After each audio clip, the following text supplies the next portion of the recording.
खुसीको खबर खुसीको खबर। राष्ट्रिय स्वतन्त्र पार्टी सभापति रवि लामी छानेज्यूप्रति जतिजनाले झुटो आरोप सहकारी ठगको आरोप लगाएको थिए, उनले आज कानुनी रूपमा सम्मानित तरिकाले जति पनि झुटो आरोप झुटो केसहरू थियो सबै फाइलहरू कानुनले सम्मानित रूपमा फिर्ता गरेको छ। उनीमाथि लगाएको मुद्दाहरू 84 दिन जेलमा बस्नु पर्यो। अनि त्यसैगरी माग थियो 4 वर्षदेखि 6 वर्षसम्म जेलमा बस्नुपर्ने, त्यो कानुनी रूपमा थियो। तर पहिलाको पुराना पुस्ताहरू भ्रष्टाचारी सरकार नेताहरू त्यही पदमा थिए भने रवि लामी छानेज्यू निस्किने चान्स हुन्न थियो। जति पनि युवा शक्तिले गर्यो, जेनजीहरूले गर्यो, उनीहरूको कुर्सीहरू लुटियो हैन, उनीहरूको साथ उडाइयो हैन। अहिले रवि लामी छानेज्यू सकुशल हुनुहुन्छ। उनीमाथि लगाएको सबै झुटो आरोपहरू सबै फिर्ता लिनु भएको छ। हामीलाई त्यही नै खुसी हो हैन।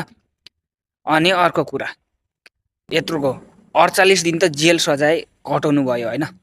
अब बाहिर निस्किनु भयो। म यति भन्छु क्या, जति पनि पुराना नेताहरू हुनुहुन्छ तपाईहरु घरमा एउटा कोठामा एउटा डाक्टरहरू अनिवार्य राख्नु होला र नेताको अन्धभक्त झोले कार्यकर्ताहरूले पनि डाक्टर राख्नु होला। किनकि तपाईहरुले प्रेसर बढ्न सक्छ हैन, तपाईहरुले दम बढ्न सक्छ। त्यो बेला तपाईहरु सास गयो भने, प्राण खुस्कियो भने कसले हेर्छ? त्यही भएर डाक्टर अनिवार्य एउटा कोठामा एकजना प्रति एउटा डाक्टर चाहिँ अनिवार्य रूपमा राख्नु होला। जति पनि नेताको अन्धभक्तहरू हुनुहुन्छ हैन, नेताको झोलेहरू अर्थात् तपाईहरुले अब नेताको झोला बोकेर आफ्नो पेट पाल्नुहुन्छ, आफ्नो गुजारा गर्नुहुन्छ हैन। त्यसको सत्यको विषयमा बोल्नुपर्छ हैन। असत्यको बारेमा बोल्दाखेरि, असत्यको बारेमा बोल्दा बोल्दै घुसखोरी लिनुहुन्छ।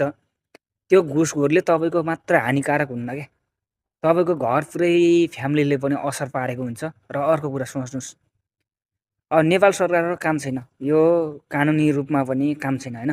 हामी परदेशमा छौं, हामीले आइएमए रेमिटान्स गर्छौं, त्योबाट ट्याक्स कर तिरेकै छौं। अनि नेपालमा तपाईहरु कुनै पनि पार्टीमा आबद्ध हुनुहुन्न, तपाईले पनि कर ट्याक्स तिर्नु भएको छ। अनि जति पनि अब भ्रष्टाचारी नेताहरूको झोला बोकेको झोले जनताहरू छ नि, उनीहरूले पनि कर ट्याक्स तिरेको छ। अनि त्यत्रो कर ट्याक्स तिरेर नेपालमा केही विकास गर्ने हो कि सबै जनताको कर ट्याक्स पसिना लुटेर अनि भएको पैसाबाट आफ्नो ढुकुटीमा मात्र जम्मा गर्ने लुकाउने हो र सरकारले पनि सोच्नु पर्ने बेला भयो, बुझ्नु पर्ने बेला भयो।